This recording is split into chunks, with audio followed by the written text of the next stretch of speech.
Hola todos! Üdvözletem mindenkinek, kedves hölgyek, kedves urak! Szögezzük le a legelején, mielőtt még baj lenne belőle, ez egy NDK-s egyenruha, nem Wehrmacht, nem Azul divíziós, csupán hangulatfokozás véget vettem ezt most föl. Most, hogy ezzel így meg vagyunk, úgy gondolom, hogy kezdjünk bele a témánkba. A kék divízióról lesz szó, az Azul divízióról, a spanyol önkéntes hadosztályról.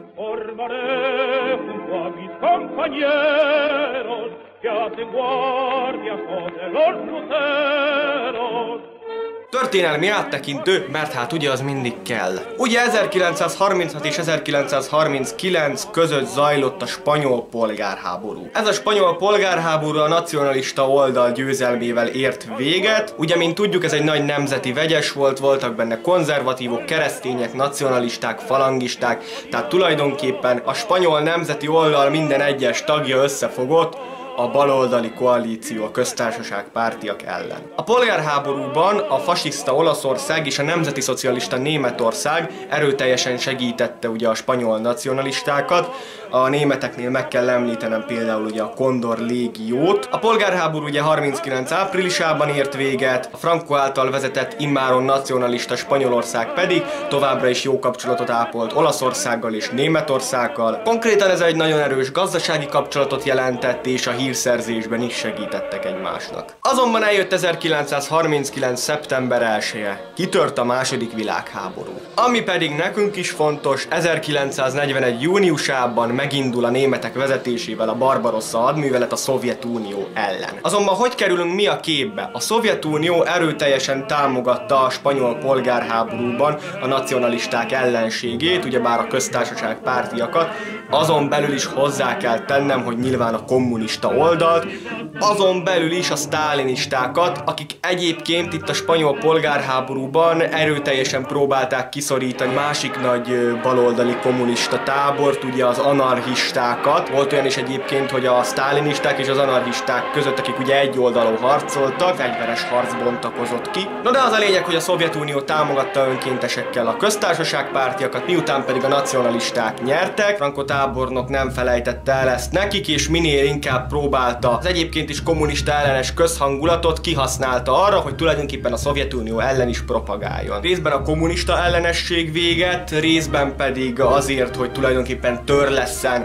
Németország felé Franco tábornok. 1941. június 23-án elkezdi szervezni a spanyol önkéntes hadosztályt. Meg kell jegyeznem, hogy ez nem elsősorban Franco tábornok ötlete volt, hanem Ramón Serrano Suñeré, aki ekkor a külügyminisztere volt Spanyolországnak. Június 23-án Suñer megtartotta az ominózus Szovjetunió elleni beszédét, és ezután azonnal meg is kezdődik a toborzás. A németek ugyebár ekkor már tudtak erről az ötletről. Ők reguláris spanyol katonákat szerettek volna ebbe a divízióba látni.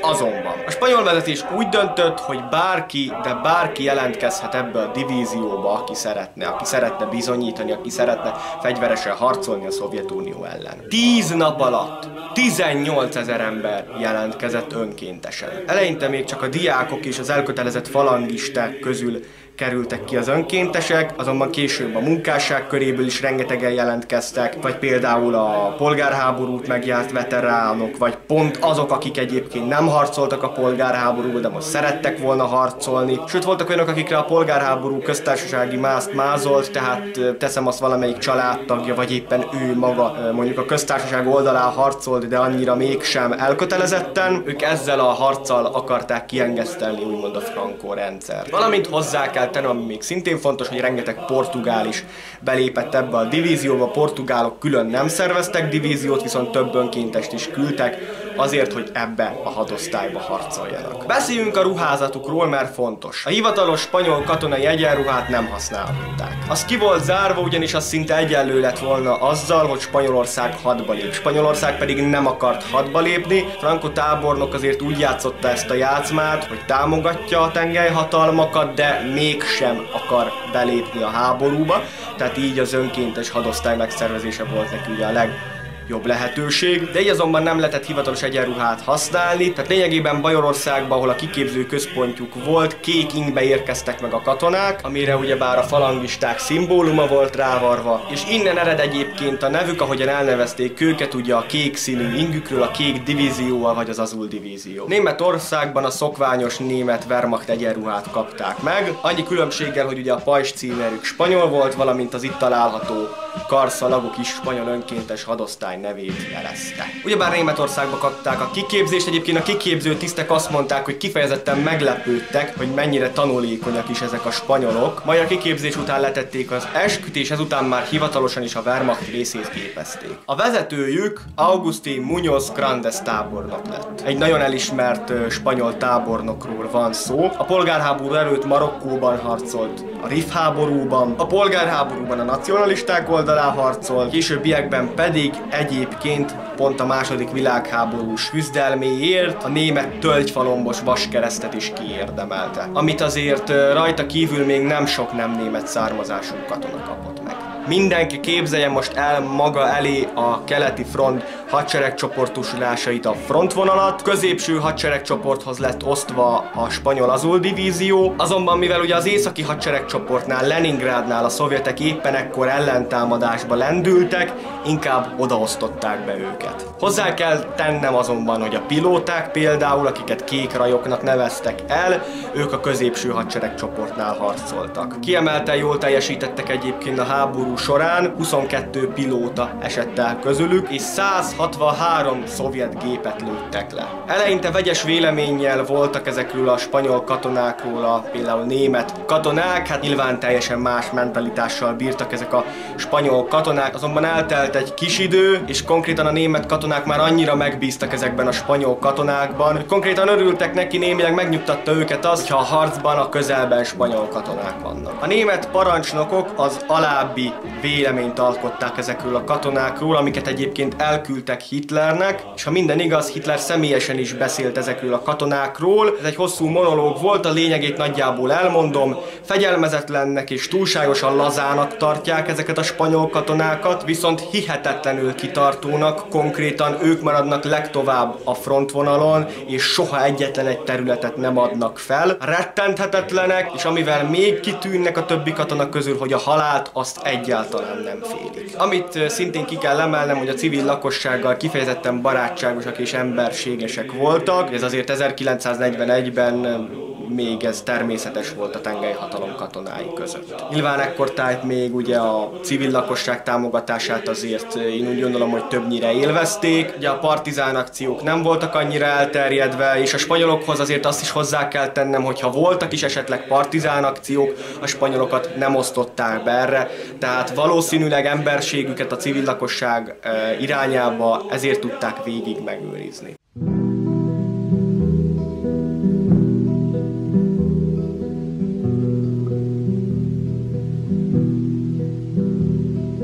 Es un ángel que va cabalgando, cabalgando con brío y valor, va cantando las tristes historias de una guerra que ya terminó. Az a lényeg, hogy az Ilmeny tavon német katonákat kerítettek be a szovjetek, és az ő megmentésükre 200 fős spanyol katona indult el a befagyott tavon. -52 fokos hideg volt ekkor, és hát tulajdonképpen ebből a 200 katonából egy olyan nagyjából 15 katona érte el ezeket a németeket. Egyébként már nem sikerült megmenteni ezeket a német katonákat. Ugyanebben a hónapban, 42. decemberében történik egy furcsa dolog. Tölgyfalombos vaskereszttel kitüntetett Muñoz Grandes tábornokot Francisco Franco leváltja az azul divízió vezetőjének posztjáról. Többen olyan elméleten vannak, hogy a két tábornok tulajdonképpen rivalizált egymással, és kettejük között volt némi belviszály. Franco tábornok elméleti síkon tartott attól, hogy Muñoz Grandes leválthatja őt, de hogy ezt miért gondolhatta, hát Hitler többször is utalt arra, hogy Muñoz Grandest szívesebben látná Spanyolország élén, bizonyára azért, mert Muñoz Grandes már nem csak önkéntesekkel, hanem hivatalosan is valószínűleg beszállt volna a második világháborúba. Akárhogyan is volt Franco tábornok leváltotta őt. 1943-ban a második világháborúban beköszöntött az úgynevezett fordulóba.